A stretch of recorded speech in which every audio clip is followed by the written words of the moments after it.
Hola, muy buenas tardes a todas las personas que nos acompañan en esta charla de la jornada Azcapo 8 en conmemoración del 8 de marzo y que se estará transmitiendo a lo largo de este mes. Hoy me es grato darle la bienvenida a Blanca Edith Guevara Sánchez. Ella cursa la carrera de Arte y Patrimonio Cultural en la Universidad Autónoma de la Ciudad de México, forma parte del grupo de acompañamiento de violencias contra la mujer del plantel Centro Histórico, es integrante de la colectiva cultural de Mujeres en el Arte, que participó en la producción del documental Por Ellas, por Todas, Florecer en Colectiva de 2021. También realiza trabajo colectivo con estudiantes, profesoras y trabajadoras feministas dentro de la universidad. Funge como enlace con otras organizaciones feministas para la gestión de actividades de visibilización de violencia hacia las mujeres. Blanca Edith nos platicará sobre un tema de actualidad que ha generado diversos debates a nivel teórico y que ha modificado sin duda de manera sustancial las propias agendas públicas y políticas a nivel internacional. Me refiero al feminismo, que constantemente apela por la urgencia para construir sociedades incluyentes e igualitarias. Quiero iniciar esta charla con la siguiente cita de Margarita Dalton y dar la voz a nuestra invitada de hoy. Cito: la teoría feminista cuestiona la construcción y estructura del conocimiento válido por haber relegado de su práctica a las mujeres. Esta exclusión a través del análisis crítico de los diferentes discursos del conocimiento señala las ausencias y las desigualdades en lo que se describe como verdad o como conocimiento verdadero, señalando que no puede existir como tal si de él se han excluido los aportes de las mujeres, que son la mitad de la población humana. La denuncia de esta forma de percibir el mundo inició una auténtica transición en las relaciones del conocimiento y el poder. Cierro cita. Blanca Edith, muchas gracias por compartirnos tus reflexiones acerca de qué es el feminismo. Bienvenida. Muchas gracias, Piedad Melgarejo, por hacerme esta invitación. Gracias a la Alcaldía Azcapotzalco por dar esta charla en el marco del 8 de marzo, Día Internacional de la Mujer. Bueno, para dar un breve contexto de qué significan los feminismos, o el feminismo o los feminismos, como diría yo, porque hay que recordar que hay diversas posturas respecto al tema. Primero hay que explicar un poquito qué significa o qué implica esta teoría. Bueno, el feminismo es una teoría política y un movimiento social que propone la igualdad de derechos entre hombres y mujeres. ¿Por qué es una teoría política? Bueno, porque es una propuesta para que la sociedad tenga una vida mejor. Y un movimiento social porque son masas de mujeres las que están haciendo movilizaciones al respecto. Es importante hablar sobre que el feminismo hace esta propuesta de corte político-social porque el patriarcado está insertado en toda la estructura, ya sea a nivel político, social y a nivel individual. Entonces, este tema atraviesa en todos los sentidos a la vida de las mujeres. Para entender un poquito más sobre cómo se ha construido la idea de los feminismos, tenemos que hablar un poquito de su historia. Una historiadora que hizo un documento en el New York Times habló sobre los tipos de olas que habían ocurrido a lo largo de la historia de la humanidad, del mundo moderno. Es cierto que las mujeres empezaron a alzar la voz en tiempos recientes a partir de la Revolución Francesa. Sin embargo, hay varios argumentos que explican que antes de esto muchas mujeres escribieron, intentaron a través del arte, a través de la escritura y a través de pequeñas movilizaciones reunirse para poder exigir sus derechos. Sin embargo, en un mundo dominado por los hombres, lo que ocurrió fue borrado. Por lo tanto, pues no tenemos mucha documentación que pueda explicar cómo fue la movilización de mujeres en esos años. Sin embargo, a partir de la Revolución Francesa, cuando se empieza a hablar sobre los derechos de los hombres, ¿no? Algunas otras mujeres emocionadas por toda la movilización en contra de la monarquía francesa, comienzan también a hacer un eco a los derechos de las mujeres. Entonces, en 1789, que es cuando inicia la Revolución Francesa, algunas otras mujeres empiezan a hacer escritos, empiezan a reunirse para ver cómo ellas abonan al movimiento de la Revolución Francesa. Incluso se comenta que son las mujeres las que encabezan la movilización hacia la toma de la Bastilla. En 1791, Olympe de Gauguin hace un escrito que se llama la Declaración de los Derechos de las Mujeres. En esta declaración, lo que ella explica son los principios básicos, que las mujeres podían participar en la vida política, que podían ser ciudadanas, que podían dejar de ser esclavas, que son principios muy básicos que hoy damos por hecho o que creemos que todas las mujeres están en esas condiciones, pero que en ese momento ni siquiera se habían mencionado.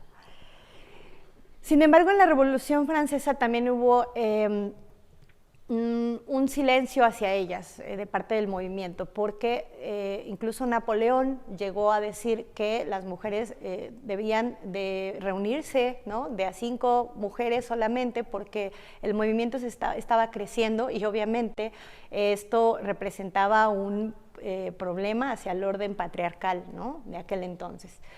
Y de alguna manera fueron silenciadas en sus movilizaciones. Para 1792, la vocación de los derechos de las mujeres fue escrito por Mary Wollstonecraft, que ella también hizo ahí un gran aporte para las mujeres en ese entonces. Vamos a hablar ahora de la segunda ola, o lo que se le llama segunda ola, que fue a partir del siglo XIX y el siglo XX. Elizabeth Cady Stanton fue una de las mujeres, en 1848, fue una de las mujeres que encabezó la movilización en Estados Unidos para que las mujeres tuvieran voto. En estos 2 siglos, la mayor movilización de las mujeres fue para que las mujeres fueran reconocidas como ciudadanas y pudieran tener una participación en la vida política de esos países. En 1851, Sojourner Truth da el discurso ¿acaso no soy yo una mujer? Este discurso también es muy importante porque habla no solo de cómo las mujeres son vistas como ciudadanos de segunda, en dado caso que fueran vistas como ciudadanas. Para 1917, ya en el siglo XX, las mujeres consiguen el derecho del voto en Inglaterra y este es, digamos, que un parteaguas para que en el mundo occidental pueda ocurrir, ser un hecho el voto para las mujeres y la vida política de las mujeres en gobiernos y en cualquier otra instancia de corte representativo. En 1920, las mujeres consiguen el derecho al voto en Estados Unidos y esto es gracias a las movilizaciones que en su momento hizo Elizabeth Cady, quien, por cierto, también estaba a favor de la abolición de la prostitución y el derecho a una vida sexual reproductiva de manera independiente. Para 1949, Simone de Beauvoir escribe El segundo sexo. Este libro es muy importante para el mundo de Occidente porque es una manera de ver a las mujeres como un ente sexual, cosa que para esos años pues era imposible hablar, ¿no? Aparte de que viene del escrito de una mujer que es reconocida en el mundo del arte, la escritura, y que es esposa de también un sociólogo reconocido, que él como persona reconocida dentro del mundo de la filosofía y la escritura, es mucho más recibido su documento por parte de la sociedad. Bueno, ahora vamos a hablar de la segunda ola, que es parte del siglo XIX y siglo XX.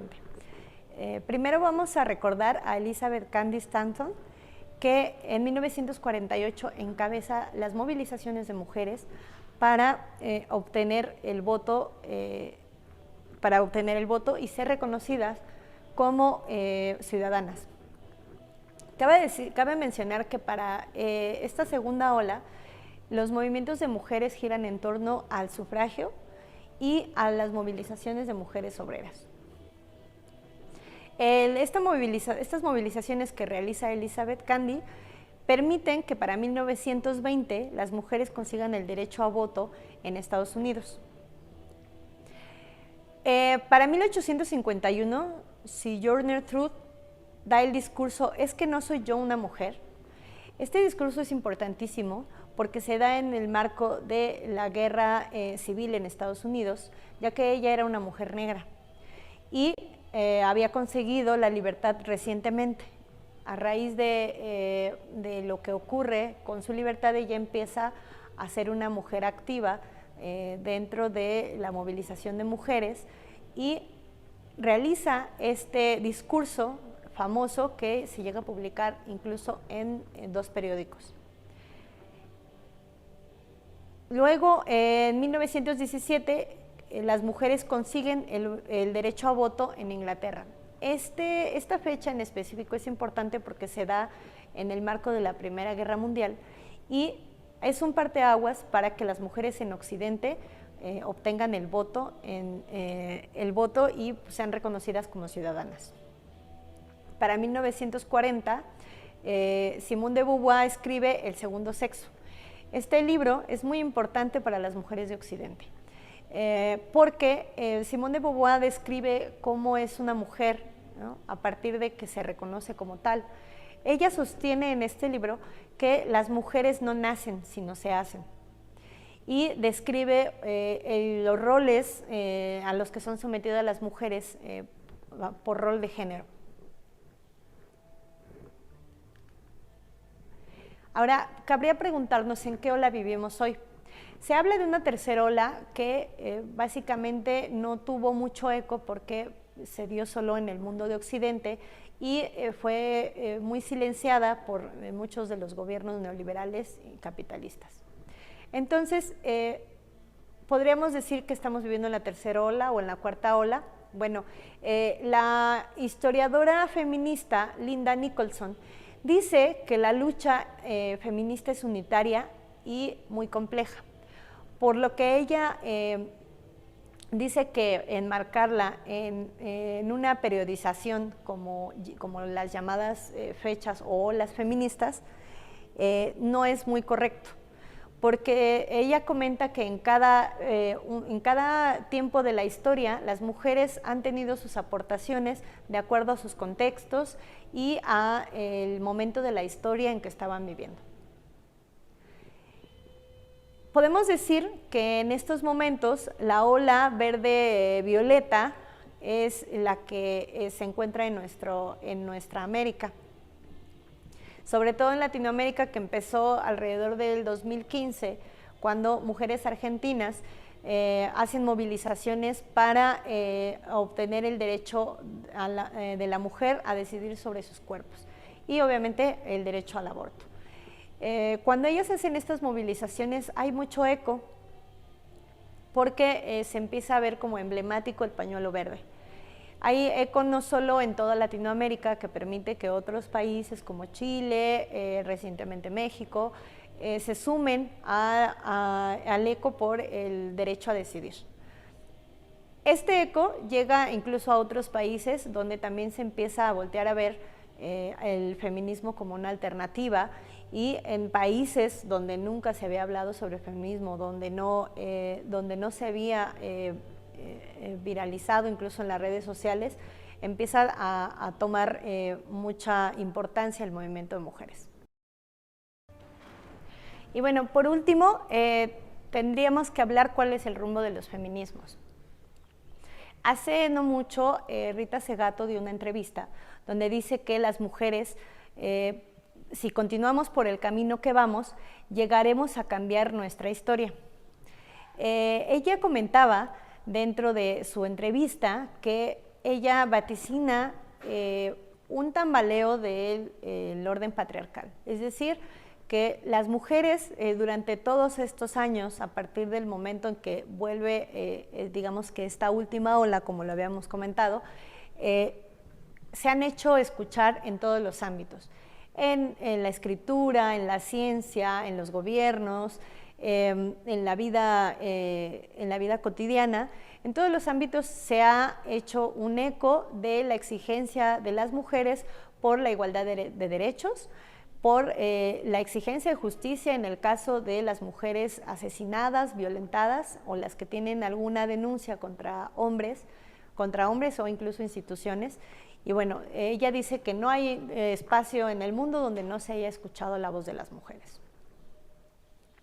Ella también comenta que el feminismo está frente al fracaso de las políticas de Estado. ¿Esto qué significa? Que bueno, el mundo se encuentra en su orden patriarcal y capitalista en una gran crisis.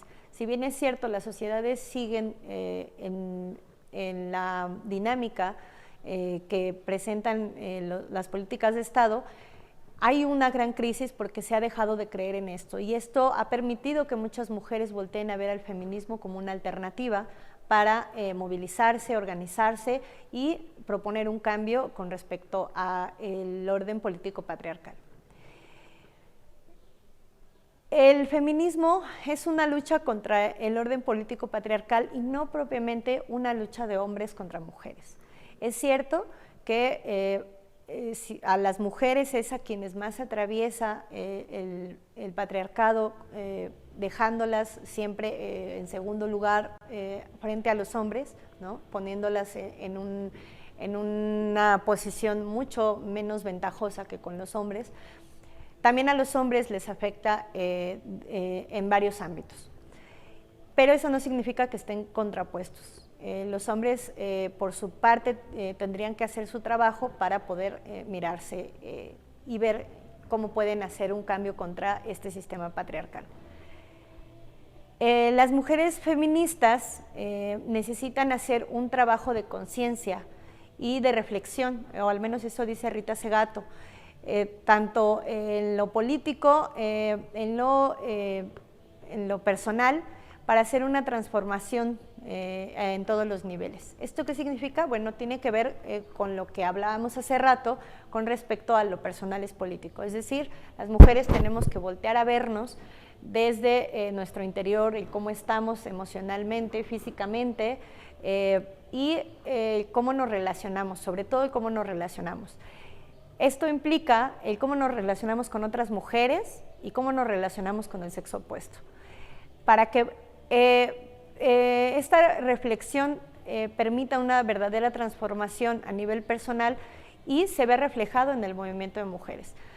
Para que de esta manera, ella dice que su feminismo es plural, porque ella está abierta a todas las posiciones que hay dentro del feminismo y que todas de alguna manera pueden converger y trabajar juntas. Entonces, esto, si nosotros trabajamos a nivel personal, a nivel íntimo, en todos los niveles, se va a ver reflejado en el movimiento feminista.